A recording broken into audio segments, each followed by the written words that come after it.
Hai semuanya, ketemu lagi bareng Mihu di sini. Oh ya, kali ini Mihu akan membawakan alur cerita Donghua yang berjudul Battle Through the Heaven. Mihu mengingatkan sekali lagi ya bahwa konten ini full spoiler.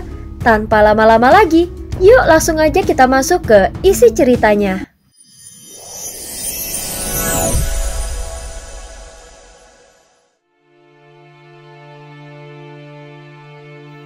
Melanjutkan dari kisah sebelumnya. Sebelumnya Xiaoyan telah menemukan 3 sosok di tahap kelima keabadian para dewa yang memiliki niat membunuh. Xiaoyan tidak mengenal ketiga orang ini. Dia juga tidak tahu mengapa mereka ingin membunuhnya. Namun dia memiliki beberapa tebakan di dalam hatinya. Gunakan kekuatan terakhir untuk menghentikan mereka agar tidak bisa masuk ke sini dengan cepat. Sosok berjubah putih yang berada di samping Xiaoyan segera berbicara. Setelah Xiaoyan menjadi tuan baru dari jiwa ilusi, sebenarnya pria berjubah putih sudah tidak bisa membantu Xiaoyan lagi.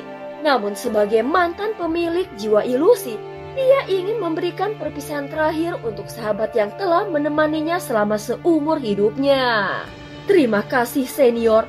Xiaoyan menatapnya dengan penuh rasa hormat. Saat ini kekuatan jiwa Xiaoyan terus mengamuk saat merasuki tubuh kelima sosok di hadapannya. Meskipun kekuatan jiwanya belum mencapai ranah void, namun sudah berada di ambang terobosan. Pada saat ini yang diperlukannya hanyalah dorongan semangat untuk menerobos. Dengan memanfaatkan kekuatan ini, Xiaoyan menggunakan kekuatan gilanya untuk berusaha merebut tubuh 4 Raja Roh serta seorang pria tahap keempat. Pada saat yang sama, lautan pasir berbintang benar-benar telah tertutup, sehingga tidak ada yang bisa masuk maupun keluar. Sebagai pemimpin, Fuxing mencoba menerjang Xiaoyan tetapi tidak peduli seberapa keras mereka berusaha, mereka bahkan tidak dapat mendekati Xiaoyan. Ruang di sini seolah-olah menjadi kacau. Xiaoyan ada di depan mata tetapi tidak bisa disentuh. Hal ini membuat mereka frustasi sehingga mereka berteriak marah tanpa daya. Pada akhirnya mereka hanya bisa duduk bersila lalu menenangkan pikiran dan melawan kekuatan perampasan tubuh Xiaoyan yang sangat kuat. Namun kelima orang itu memiliki kekuatan jiwa yang tidak lemah, bahkan lebih kuat dari tubuh asli mereka. Sehingga proses perampasan tubuh oleh Xiaoyan mengalami kesulitan. Mungkin jika Xiaoyan hanya merampas satu tubuh, itu tidak akan terlalu sulit. Namun Xiaoyan langsung ingin merebut 5 tubuh secara sekaligus. Tak lama kemudian, Xiaoyan juga menyadari bahwa dirinya terlalu gegabah dengan kekuatannya yang sekarang. Hal ini sama sekali tidak akan mudah. Namun Xiaoyan tidak mau menyerah begitu saja. Dengan sedikit perubahan pada pikirannya, dia melepaskan Yongdong yang telah disegel di dalam bendera penekan jiwa untuk waktu yang sangat lama. Setelah bertahun-tahun terkurung, tampaknya Yongdong tidak menyimpan dendam. Bagaimanapun di dalam dunia kultivasi, ratusan tahun itu hanya sekejap mata dan selama ini dia sepenuhnya fokus pada kultivasi. Bantu aku. Xiaoyan langsung menatap Yongdong dan berkata, Xiaoyan tidak peduli lagi dengan konsekuensi meminjam kekuatan merebut tubuh milik Yongdong. Dan dia hanya ingin mencoba segala cara yang ada. Saat suara Xiaoyan terdengar, Yongdong benar-benar mengirimkan kekuatan merebut tubuhnya dan menyatu dengan Xiaoyan. Hal ini membuat Xiaoyan sedikit mengerutkan alisnya dan menebak bahwa hipotesisnya mungkin benar. Dengan tambahan kekuatan merebut tubuh dari Yongdong, 5 orang itu langsung tertegun. Saat berikutnya, sudut bibir mereka mengeluarkan darah segar dan menunjukkan bahwa jiwa mereka sedang mengalami benturan yang sangat kuat. Xiaoyan terus melepaskan kekuatan merebut tubuhnya sembari menjaga kestabilan pikirannya dan mengaktifkan teknik roh hampa yang perlahan-lahan menyatu dengan jiwa ilusi. Pada saat yang sama, bayangan avatar Yuan Shen dan bayangan avatar jangkrik emas berpisah dari tubuhnya. Setelah beberapa saat, sosok tahanan roh juga keluar dari lengan jubah Xiaoyan. Tahanan roh, aku membutuhkan formasi larangan yang cukup kuat. Gunakan teknik terkuatmu. Tanpa banyak basa-basi, Xiaoyan langsung memberikan instruksi. Di dalam kehampaan terlihat cahaya biru langsung menyebar dari mata tahanan roh. Saat berikutnya, ruang hampa yang awalnya kosong kini dipenuhi oleh formasi larangan yang padat. Bagaimana? Apakah ini sudah cukup? Tahanan roh yang sedikit kesal langsung menatap Xiaoyan dengan mata besarnya. Saat Xiaoyan melihat ke sekeliling, area itu sudah dipenuhi dengan formasi larangan yang besar. Tetapi Xiaoyan masih menggelengkan kepalanya. Tidak cukup, lanjutkan. Baiklah, hari ini aku akan bertarung habis-habisan. Aku sudah lama tidak merasakan semangat seperti ini. Sambil mengendus, tahanan roh menyebarkan cahaya birunya lagi. Beberapa saat kemudian, formasi larangan terus bertambah hingga berjumlah jutaan. Bahkan jika keabadian para dewa tahap ke-6 datang, mereka pasti akan mundur saat melihat formasi larangan ini. Saat ini tahanan roh terus memancarkan cahaya biru, menciptakan formasi larangan yang tak terhitung jumlahnya. Aku ingin kau memenuhi separuh kehampaan ini dengan formasi larangan. Saat ini, aku sudah bukan lagi diriku yang dulu, dan aku juga sudah mampu melawan. Dulu aku selalu melarikan diri, tetapi sekarang aku tidak akan lari lagi. Tentu saja kekuatan sejati Xiaoyan akan terlihat saat menghadapi pertempuran. Dan dia berniat tidak akan mundur saat menghadapi pertempuran yang tampaknya mustahil ini. Belum tentu aku tidak mampu menghadapi 3 sosok tahap ke-5 keabadian para dewa ini. Aku harus mencobanya.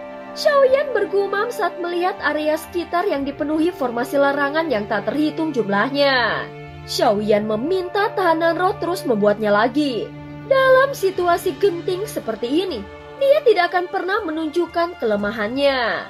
Formasi larangan yang tak terhitung jumlahnya ini adalah serangan balik pertama yang dipersiapkannya. Tidak peduli apa, ketika orang itu datang kali ini Xiaoyan pasti akan membuat mereka membayar harganya. Di dalam kehampaan seolah ada 3 Xiaoyan. Tuba aslinya sedang duduk bersilam menyerap jiwa ilusi. Sementara avatar Yuan Shen dan avatar jangkrik emas berada di sampingnya. Kekuatan avatar Yuan Shen belum sepenuhnya meledak. Tentu saja 100.000 kaki bukan batasannya. Kekuatan itu bahkan bisa menjadi lebih kuat. Ini adalah kartu truf keduaku. Jika ditambah dengan avatar jangkrik emas yang sudah menerobos tahap ke-6, maka dengan kekuatan sebesar ini membunuh satu keabadian para dewa tahap ke-5 tidaklah sulit. Meskipun tidak bisa dipastikan mati, setidaknya akan membuatnya terluka parah. Xiaoyan belum pernah benar-benar bertarung melawan tahap ke-5 keabadian para dewa. Bahkan dia belum pernah membunuh tahap ke-4 keabadian para dewa. Di antara 9 dunia, mereka sudah termaksud dalam kategori monster tua yang kuat. Jadi hampir mustahil untuk membunuhnya. Apalagi ada 3 sosok tahap ke-5 keabadian para dewa secara sekaligus. Itulah mengapa Xiaoyan merasakan krisis yang begitu kuat. Tetapi dia tidak mau menyerah begitu saja. Saat berikutnya, sepotong batu giok muncul di depan avatar Yuan Shen-nya. Ini merupakan teknik tubuh Raja Langit yang mampu menyerap serangan lawan dan mengubahnya menjadi kekuatannya sendiri. Teknik ini mirip dengan perisai dewa besar dari klan Yuan Shen-nya. Namun teknik ini adalah seni bertarung milik klan Yuan Shen, sehingga lebih cocok dengan kekuatan avatar Yuan Shen. Di dunia ini, sebuah kapak merah muncul sekali lagi. Segera avatar Yuan Shen mengulurkan tangan dan meraihnya. Saat ini Xiaoyan harus mempersiapkan semuanya dengan matang. Jika tidak, maka serangan dari 3 sosok tahap ke-5 keabadian para dewa mungkin akan membuatnya kehilangan kesempatan untuk melawan. Pada saat kapak merah itu muncul, kekuatan avatar Yuan Shen langsung meledak dan hampir mencapai tingkat alam kuno. Namun itu bukan berarti bahwa baju besi dewanya telah mencapai tingkat kuno, melainkan karena kapak merah memberikan kekuatan pada darahnya, sehingga membuatnya sangat dekat dengan tahap tersebut. Sayangnya, avatar Yuan Shen belum dapat mencapai tingkat kuno. Kalau tidak, maka dengan kekuatan avatar Yuan Shen, melawan 3 sosok tahap ke-5 ini bukanlah sesuatu yang mustahil. Saat ini Xiaoyan merasa sedikit bingung. Namun kekuatan kapak merah itu telah melampaui ekspektasinya dan dapat menjadi salah satu serangan mematikannya. Di dalam kapak merah terdapat kekuatan energi darah dari pemilik sebelumnya. Namun Xiaoyan tidak tahu persis kekuatan dari klan Yuanzhen tersebut. Kapak merah ini adalah benda yang misterius dan memiliki makna yang tersembunyi di dalamnya. Benda itu bahkan tidak boleh digunakan sembarangan kecuali dalam situasi kritis. Avatar Yuanzhen segera membuka kedua matanya, dan terlihat di dalam pupilnya terdapat 2 bintang. Salah satunya adalah kemampuan yang telah digunakan Xiaoyan sebelumnya, yaitu teknik simbiosis yang memungkinkan dia terkoneksi dengan semua makhluk hidup di sekitarnya, sehingga bisa menggunakan energi dan darah mereka. Namun 1 bintang di dalam mata Avatar Yuanzhen ini belum diketahui fungsinya. Saat Avatar Yuanzhen menutup dan membuka matanya, dia melepaskan kekuatan kehendak yang besar. Terlihat jelas bahwa Xiaoyan ingin melihat apa sebenarnya kemampuan dari bintang tersebut. Dan cerita pun berakhir. Terima kasih udah dengerin Mihu dari awal sampai akhir ya. Please jangan lupa untuk like, comment, and subscribe. Sampai jumpa.